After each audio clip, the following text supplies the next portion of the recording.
Good evening friends, welcome back to my channel. दोस्तों, आज के वीडियो में हम बायोलॉजी के टॉप 10 एमसीक्यूज करेंगे जो कि आपके प्रीवियस ईयर एग्जाम्स में आ चुके हैं। तो ये जो टॉपिक जो चुना है मैंने आज वो है डाइजेशन एंड अब्जॉर्प्शन। तो यहाँ पर आपको दिख रहा है कि first question of the day पूछा है मैंने। तो क्वेश्चन ऑफ द डे में आपका क्या है? A patient is generally advise to specially consume more meat, lentils, milk and eggs in diet only when he suffers from. एक पेशेंट है, उसको अगर डॉक्टर बोलता है कि आप मीट खाओ, आप लेंटिल्स खाओ, आप मिल्क पियो और आप एग्स खाओ डाइट में, ठीक है, तो वो किस बीमारी से ग्रसित है? तो वो किस बीमारी के लिए वो बोल रहा है?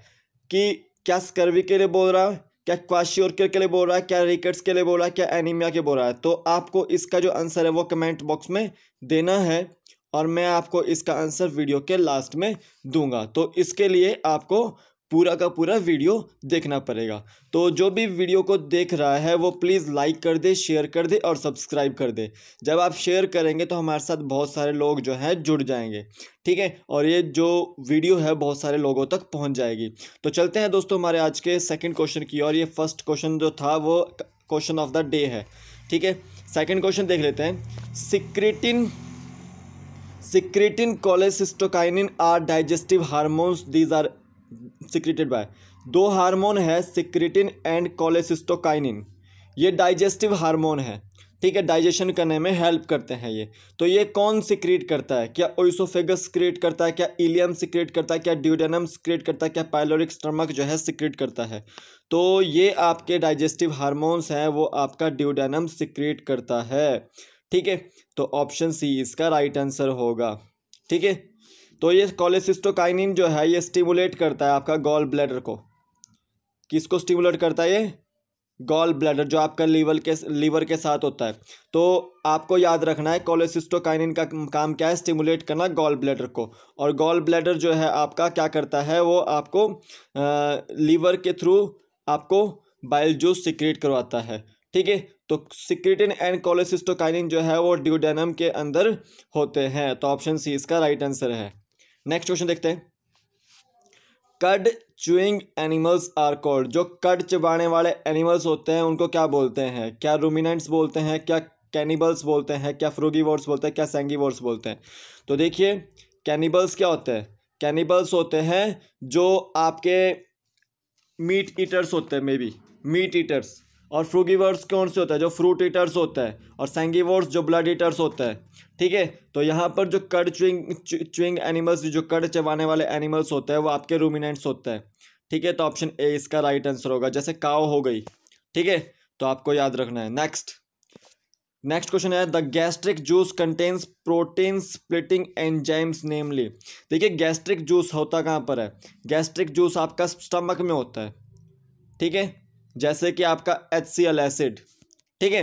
तो वो प्रोटीन स्प्लिटिंग जो होती है आपकी वो भी स्टमक में होती है, ठीक है। प्रोटीन स्प्लिटिंग भी आपके स्टमक में होती है। तो प्रोटीन स्प्लिटिंग और गैस्ट्रिक जूस क्या कंटेन करता है स्टमक के अंदर? कौन से एंजाइम्स कंटेन करता है? क्या पेप्सिन एंड रेनिन करता है, क्या पेप्सिन एंड ट्राइप्सिन करता है, क्या रेनिन एंड अमाइलेज करता है, क्या ट्रिप्सिन एंड केमोट्रिप्सिनोजन करता है? तो वहाँ पर स्टमक के अंदर पेप्सिन एंड रेनिन एंजाइम होते हैं जो कि आपके प्रोटीन की स्प्लिटिंग करते हैं। तो ऑप्शन ए इसका राइट आंसर होगा। नेक्स्ट क्वेश्चन देख लेते हैं। Most common protein and carbohydrate found in cow's milk. Cow के मिल्क में मोस्ट कॉमन प्रोटीन पूछा गया है और कार्बोहाइड्रेट पूछा गया है। कार्बोहाइड्रेट यहाँ पर एक शुगर से रिलेटेड होता है, ठीक है। और काओ के मिल्क में आपके पास कौन सी शुगर होती है? वो लैक्टोज शुगर होती है जो लैक्टिक एसिड में कन्वर्ट हो जाती है with the help of lactobacillus bacteria, ठीक है। तो लैक्टोज शुगर तो यहाँ पर होगी, यहाँ पर होगी। तो यहाँ पर ए और डी में से एक ऑप्शन होना चाहिए। अब यहाँ पे प्रोटीन कौन सा होता है? तो देखिए, मोस्ट कॉमन जो प्रोटीन होता है वो आपका कैसीन होता है काओ के मिल्क में। तो कैसीन एंड लैक्टोज जो है most common protein and carbohydrate होता है। तो ऑप्शन सी इसका राइट आंसर होगा। नेक्स्ट चलते हैं। Essentially the word digestion means. आपको डाइजेशन का मीनिंग बताना है कि क्या होता है डाइजेशन का मीनिंग। क्या बर्निंग ऑफ फूड होता है, क्या ऑक्सीडेशन ऑफ फूड होता है, क्या हाइड्रोलाइसिस ऑफ फूड होता है, क्या ब्रेक डाउन ऑफ फूड होता है? तो देखिए बर्निंग ऑफ फूड तो नहीं होगा बिल्कुल भी, क्योंकि हम फूड को जो है हमारी बॉडी वो जलाती नहीं है, ठीक है, उसको वो डाइजेस्ट करती है, ठीक है। दूसरा ऑक्सीडेशन ऑफ फूड, ऑक्सीडेशन का मतलब ये है कि खाना हमारे शरीर में खराब हो जाता है, वो भी नहीं हो सकता। तीसरा हाइड्रोलाइसिस, हाइड्रोलाइसिस यानी कि आपका टूटता है खाना, हाइड्रोलाइसिस, लाइसिस का मतलब है टूटना, ठीक है। और ब्रेक डाउन का मतलब भी टूटना हो गया, यानी कि तो यहाँ पर क्या है, यहाँ पर हाइड्रोलाइसिस ऑफ फूड का मतलब होता है डाइजेशन, ठीक है। तो ऑप्शन सी इसका जो है राइट आंसर है, क्योंकि यहाँ पर केमिकली हमको देखना पड़ता है, ठीक है। केमिकली हमारा माउथ में क्या होता है, माउथ में जो है कार्बोहाइड्रेट जो है डाइजेस्ट हो जाता है, फिर पेट में स्टमक में क्या होता है, स्टमक में आपका प्रोटीन्स हो जाता है, फिर आपका लीवर वगैरह और इसमें स्मॉल इंटेस्टाइन में फैट्स हो जाता है डाइजेशन। तो हाइड्रोलाइसिस यानी कि एक एक चीज़ का हाइड्रोजन का जो है यहाँ पे टूटना, विखंडन होता है, ठीक है। तो ऑप्शन सी इसका राइट आंसर है। नेक्स्ट चलते हैं। Salivary amylase is also known as, जो हमारा सलाइवा होता है यानी कि थूक होता है, उसको क्या बोलते हैं हम? क्या उसको हम गैस्ट्रिन बोलते हैं, क्या टाइलिन बोलते हैं, क्या ग्लाइऑक्सिलेज बोलते हैं, क्या पेप्सिन बोलते हैं? तो देखिए सलाइवरी एमाइलेज जो होता है वो आपका सलाइवा होता है, ठीक है, एंजाइम होता है उसका, ठीक है। वो कार्बोहाइड्रेट को डाइजेस्ट करने में हेल्प करता है। और दूसरा क्या है कि वो पैरोटिड ग्लैंड से निकलता है, ठीक है। पैरोटिड ग्लैंड, सब मैक्सिलरी ग्लैंड, सब मैंडिबुलर ग्लैंड, इनसे निकलता है।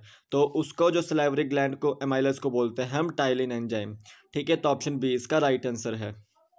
नेक्स्ट चलते हैं। Which of the following statement is correct, ये 3 स्टेटमेंट्स दी हैं आपको, इनमें से स्टेटमेंट करेक्ट बतानी है कि कौन सी करेक्ट स्टेटमेंट है। पेप्टिक सेल्स सीक्रेट पेप्सिन, क्या पेप्टिक सेल्स जो होते हैं वो सीक्रेट करते हैं पेप्सिन को? सेकंड है ऑक्जेंटिक सेल्स, क्या सीक्रेट करते हैं HCl को?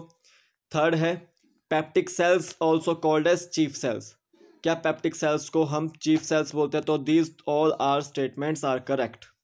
पेप्टिक सेल्स जो है वो सीक्रेट करते हैं पेप्सिन को, ये भी सही है। ऑक्जेंटिक सेल्स जो है HCl को सीक्रेट करते हैं, ये भी सही है। पेप्टिक सेल्स को हम चीफ सेल्स भी बोलते हैं या फिर जाइमोजन भी बोलते हैं, ठीक है, जाइमोजन भी बोलते हैं, ठीक है, जाइमोजन सेल्स। तो ऑल आर करेक्ट इसका आंसर होगा, तो ऑप्शन सी इसका राइट आंसर होगा। नोट कर लीजिए एक बार इसको। नेक्स्ट क्वेश्चन देखते हैं। Liver is able to manufacture vitamin, तो आपको बताना है कि जो लीवर है वो किस विटामिन को मैन्युफैक्चर करता है।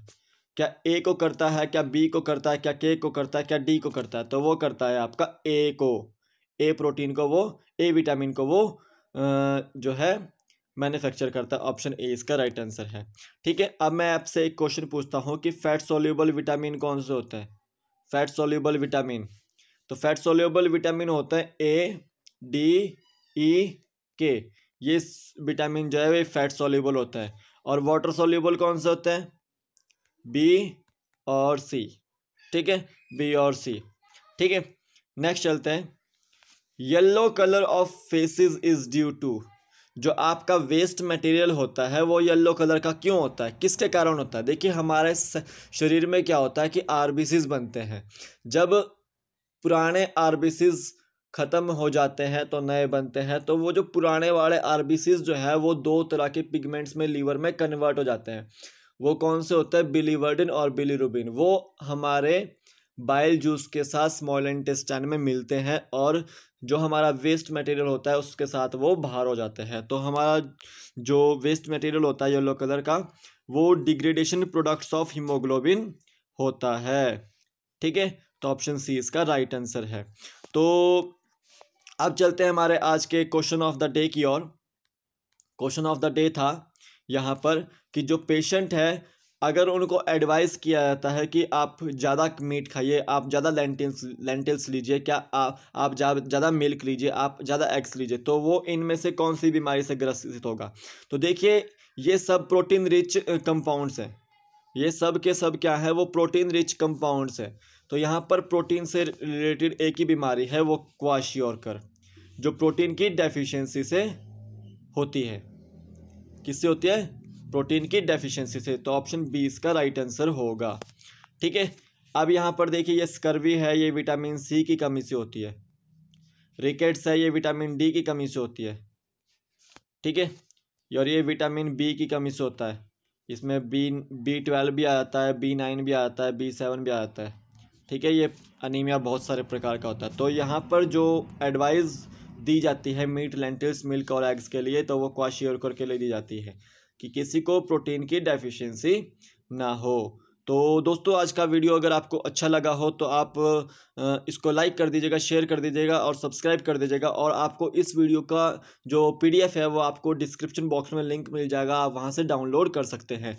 तो वीडियो को देखने के लिए धन्यवाद। आपका दिन शुभ हो। जय हिंद, जय भारत।